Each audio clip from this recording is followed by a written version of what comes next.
یہ جو آپ روشن بازار دیکھ رہے ہیں، یہ حکومت کا کوئی احسان نہیں، یہ ہر وہ دکاندار کی بہتے ہوئے آنسو، سیلز مین کی آہیں اور دہاڑی دار طبقے کی یہ چیخیں ہیں۔ حکومت نے لاک ڈاؤن تو ختم کر دیا ہے، لیکن جو معاشی نقصان ہوا ہے اس کا حساب کون دے گا؟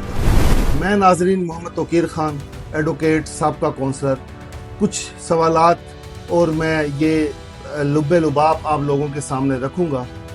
سوال آپ لوگوں نے پوچھنا ہے کہ آخر ایسا ہمارے ساتھ ہی کیوں؟ حکومتی دفاتر سے جاری ہونے والی ایک پریس ریلیز نے پنجاب بھر میں رات 8 بجے دکانیں بند کرنے کا قانون تو بدل دیا ہے، وہ بھی 30 جون تک۔ لیکن کیا اس ایک کاغذ کے ٹکڑے سے وہ چولہے بھی جل پائیں گے جو پچھلے کئی ہفتوں سے ٹھنڈے پڑے ہیں؟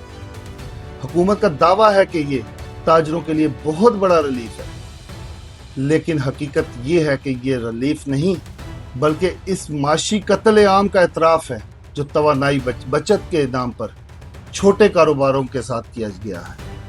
جب حکمران ایئر کنڈیشن کمروں میں بیٹھ کر لاک ڈاؤن یا اسمارٹ پابندیوں کے فیصلے کرتے ہیں تو اس کا سب سے پہلا وار کس پر ہوتا ہے؟ دکان پر کام کرنے والے اس سیلز مین پر جس دکان کا وقت کم ہونے کی وجہ سے نوکری سے نکال دیا جاتا ہے، یا اس دہاڑی دار مزدور پر جو دن بھر تپتی دھوپ میں کھڑا رہتا ہے کہ میں شام کو بازار کھلیں گے تو 4 پیسے کما کر اپنے بچوں کی روٹی لے کر جاؤں گا؟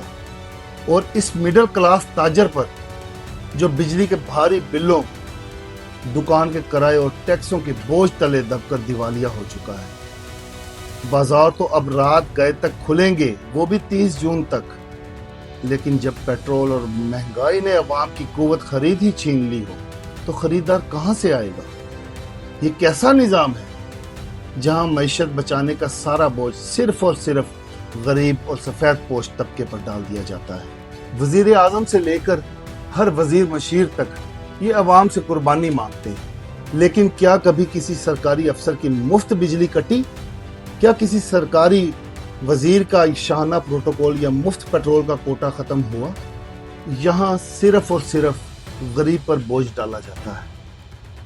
غریب کا کاروبار بند کرنا سب سے آسان کام ہے، کیونکہ اس کی آواز ایوانوں تک نہیں پہنچتی، کیونکہ وہ غریب ہے۔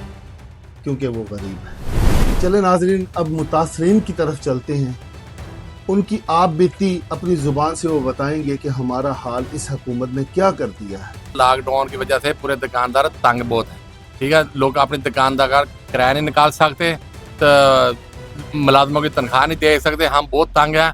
گورنمنٹ پنجاب کو چاہیے، حکومت پاکستان کو چاہیے یہ لاک ڈاؤن فوراً تک ختم کیا جائے۔ یہ لاک ڈاؤن لگے ہیں نا، یقین مانیں کہ اتنے تنگ ہو گئے ہیں نا، اتنے تنگ ہو، جتنے اخراجات ہیں ٹوٹل ہم اپنی جیب سے دے رہے ہیں۔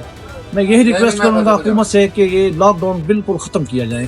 کاروباری حالات نہ ہونے کے برابر ہیں، گھروں کے خرچے چلانے مشکل ہو گئے ہیں، لہٰذا مریم نواز سے ہماری اپیل ہے کہ لاک ڈاؤن میں ہمیں ریلیف دیا جائے۔ گورنمنٹ کو نا مستقل طور پہ لاک ڈاؤن ختم کرنا چاہیے۔ یہ جو عارضی ہے 1 جون تک کا، اس سے تو عوام کو کوئی ریلیف نہیں ہوگا۔ میں اینڈ میں صرف ایک شعر پڑھوں گا، اس میں اس کی ساری بات کہہ دوں گا۔ تو کی جانے یار میرا، روٹی بندہ کھا جانا۔